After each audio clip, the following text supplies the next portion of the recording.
오늘도 기독교 라디오 방송에서 보내드리는 저희 어떻게 할까요를 들어주시는 애청자분들께 감사드리며 방송을 시작하도록 하겠습니다. 본격적인 방송에 들어가기 전에 저희가 말씀을 드리자면 오늘은 조금 다른 때와는 다르게 좀 특별한 방송을 하고자 합니다. 지금까지는 그냥 제가 인터넷으로만 사연을 받아가지고 저희 조언을 그냥 해드리는 방식으로 했었죠. 물론 제 조언이 뭐 도움이 되는지 안 되는지는 잘 모르겠지만요. 뭐 아무튼 하다 보니까 문득 좀 불공평하다는 생각이 드는 거예요. 항상 여러분은 방송할 때마다 제 목소리를 듣는데 저는 여러 애청자분들의 목소리를 한 번도 들어본 적이 없거든요. 그래서 오늘은 저도 여러분의 목소리를 들어보고자 특별하게 전화통화를 하면서 제가 프로를 진행을 하도록 하겠습니다. 근데 문제는 제가 사실 조금 좀 부끄러운데 좀 수줍음을 좀 잘 타거든요. 그래서 오늘은 저 대신 이야기를 들어주실 특별한 게스트를 초대했습니다. 오늘 이 자리를 빛내주실 분은 바로 박은진 전도사님입니다. 그래서 지금 애청자분들에게는 보이시지 않겠지만 제 앞에 앉아 계세요. 전도사님 한번 인사 부탁드립니다. 네, 안녕하세요. 만나서 반갑습니다. 저도 평소에 라디오를 많이 듣는데 이렇게 게스트를 초대받아서 참 기분이 좋네요. 네. 전도사님도 저희 방송의 애청자라니 이거 참 기쁘네요. 생각해보니 본격적으로 방송 시작하기도 전에 벌써 애청자분의 목소리를 듣고 시작하네요. 그러면 또 다른 애청자분의 목소리를 듣기 위해 방송을 본격적으로 시작하도록 하겠습니다. 마침 준비됐다네요. 연결해보도록 하겠습니다. 여보세요? 안녕하세요. 반갑습니다. 오늘 이렇게 저희에게 전화 주신 만큼 뭔가 특별한 사연이 있었을 텐데 저희가 많은 도움이 됐으면 좋겠습니다. 일단 자기소개 부탁드립니다. 예, 저는 서울에 사는 윤성진이라고 해요. 현재 서울예대에 재학 중이고 나이는 24살입니다. 그렇군요. 그러면 형제분의 사연을 한번 들어봐도 괜찮을까요? 예, 저번 주에 우리 학교 교수님이 저를 부르셨거든요. 학교에 갈 일이 생겼거든요. 근데 부르신 이유가 제가 작성한 포트폴리오 때문이었죠. 사실 제가 진로를 무전기술로 잡았거든요. 그래서 그에 맞춰서 포트폴리오를 만들었는데 그걸 교수님이 좋게 보신 모양이에요. 교수님이 되게 유명하신 무대 감독님이거든요.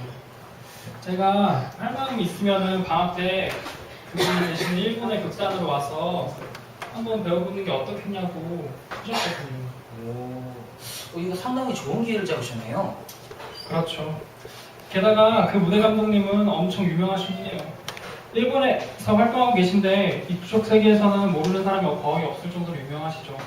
사실 제 실력은 그렇게 뛰어난 편은 아니에요. 그렇기 때문에 더더욱 놓칠 수 없는 기회였죠. 이거 사실 자랑하시려고 전화 주신 건가요?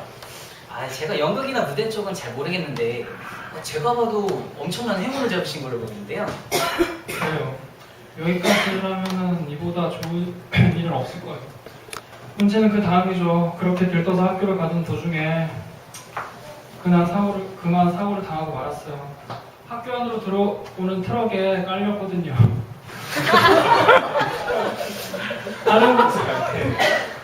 정말 슬퍼요. 다른 곳은 그렇게 심하지 않은데 하필이면 팔과 다리를 심하게 다쳤어요. 문제는 다친 팔이 오른팔이고 상태가 심각하다는 거죠. 의사 선생님이 앞으로 오른팔을 전처럼 쓰기는 힘들 거라고 하더군요. 덕분에 일본은커녕 앞으로 펜이나 제대로 들을 수 있을지 모르는 상태가 되었네요. 이거 상심이 많이 크시겠네요. 하필이면 미술하시는 분이 팔을 다치시다니. 그런 전도사님 한마디 말씀 부탁드립니다. 여기 얘기를 듣니 참 상실감이 크시겠어요. 저도 비슷한 경험이 있거든요. 저는 육상 선수가 되고 싶었어요. 저는 달리고 바람이 좋아서 매일 달리기만 했었거든요. 그래서 고등학교가 될 때는 저를 따라올 사람이 아무도 없었어요. 그래서 제가 나이가 됐을 때 올림픽에 참가를 출전할 정도로 저는 달리기를 잘했답니다. 하지만 문제는 저도 예선에 올라가서 달리기도 좀 부상을 당했다는 거예요. 참 허탈하더라고요. 제 인생이 모조리 날아가는 기분이었어요. 이렇게 된 것을 원망을 했습니다. 도대체 하나님은 무슨 생각을 나에게 이런 절망을 주는 것이냐고 몇 번이고 원망을 했습니다. 그렇게 원망하다가 보니 문득 드는 생각이 있었어요. 혹시 나의 죄로 인해서 이런 일이 생긴 것일 수도 있겠다 그런 생각이 들었습니다. 돌이켜보면 제가 저만의 꿈에 미쳐있는 동안 신앙생활을 똑바로 한 적이 없었거든요. 기도도 안 하고 심지어 주일 예배도 연습이 있다고 빠지고 매일 그렇게 살았어요. 어디까지나 저의 꿈은 저만의 것이었거든요. 그래서 하나님이 보다못해 회개하고 저보고 똑바로 살라고 이런 벌을 내리신 것 같아요. 그래서 저는 회개를 하고 이대로 주님의 길을 가자고 결심하고 전도사가 되어 지금도 주의 길을 가고 있답니다. 형제님도 혹시 저와 같은 실수를 하고 계신 것이 아니신지 깨닫지 못했을 뿐 하나님은 다시는 바른 길로 인도하기 위해 그런 일을 겪게 하신답니다. 전도사님의 말씀은 잘 들었어요. 하지만 저는 이런 일을 겪을 만큼의 죄가 저한테 있다고 생각하지 않아요. 저는 평소에 신앙생활도 열심히 해왔고 봉사도 틈틈이 하면서 성실하게 살아왔거든요. 아무리 생각해봐도 제가 무슨 잘못을 저질렀는지 짐작이 안 가요. 형제님, 하나님은 절대로 아무 뜻 없는 일을 행하시지 않으세요. 일이 일어나면 거기에는 반드시 하나님의 뜻이 있기 마련입니다. 형제님이 그런 일을 겪으신 것도 형제님을 변화시키려는 하나님의 뜻이 있어서예요. 곰곰이 생각을 한번 해보세요. 무언가 놓치고 있는 것이 있을 거예요. 그것을 깨닫고 하나님 앞에 무릎 꿇고 회개한다면 하나님은 형제님을 용서하시고 또 다시 돌보실 거예요.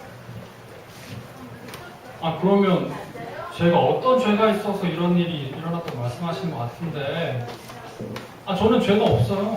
그리고 반드시 죄가 있어야만 안 좋은 일이 일어나는 것도 아니잖아요. 정말 신실하게 신앙생활 하시는 분들도 나쁜 일이 일어나는 경우가 많아요. 저도 그런 경우라고 생각해요. 형제님, 죄가 없는 사람이 어디 있습니까? 자신의 죄가 없다고 하는 것은 하나님을 기만하는 행위밖에 되지 않아요. 우리가 보기에는 정말 깨끗하고 신실해 보이는 사람들도 사실 그대가 하나님만이 아닌 죄가 있기 마련입니다. 거듭 말하자면 이 세상의 모든 일에 하나님의 섭리가 있기 마련입니다. 형제님의 일도 그 섭리 가운데 있는 일이죠. 형제님이 인식하지 못한다고 해도 그것이 하나님이 보기에 좋지 않다면 그것은 죄입니다.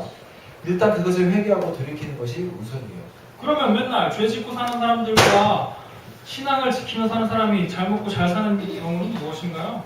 그 사람들은 벌 안 받아요? 하나님이 죄에 대해 바로 벌을 내리시는 건 아니에요. 하지만 확실한 건 언젠가 그때는 반드시 온다는 거죠. 그것은 우리에는 확연히 보이는 것일 수도 있고 아닐 수도 있고 은밀한 것일 수도 있어요. 우리는 인간이기 때문에 모든 것을 다 인지할 수는 없습니다. 낮에 하늘에 떠있는 별이 우리에게 보이지 않는다고 해서 별이 없는 건 아니지 않습니까?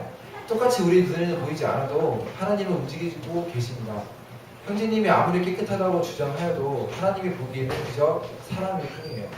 분명히 형제님께서 하나님의 손이 움직이신 것도 형제님을 누이치자는 것이 틀림없습니다. 그러면 전도사님은 하나님의 섭리라는 것을 직접 확인하셨나요? 아니면 하나님이 직접 말해주기라도 하셨나요? 전도사님도 하나님이 아닌데 어떻게 그렇게까지 하나님의 일을 확신하시나요? 결국 본인 생각을 하나님의 뜻이라고 주장하는 건 아닌가요? 마지막까지 그런 자신의 때를 들이대서 저를 잘못으로 이런 일이 일어났다고 하시는군요. 하지만 저는 결백해요. 저한테 이런 일이 일어날 정도의 죄는 존재하지 않아요. 그리고 만약 전도사님의 말이 모두 맞다 하더라도 저의 꿈이 다 망가진 이 시점에서 위로는 못할 망정 그렇게 제가 죄인이라고 말씀을 하셔야겠나요? 정말 이 이상 전도사님과 얘기하고 싶지 않아요. 이런 전화를 끊으셨군요.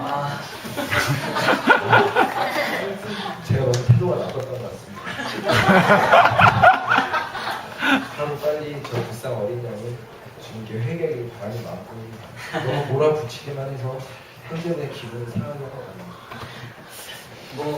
여러 가지로 생각할 수 있는 것이 많아서 좋았습니다. 네, 그럼 오늘 이렇게 게스트로 와주신 박은진 전도사님께 다시 한번 감사드리며 시간이 다 된 관계로 오늘의 방송은 여기까지로 하겠습니다. 다음 어떻게 할 거예요 방송도 꼭 들어주세요. 그럼 다음 시간에 뵙겠습니다.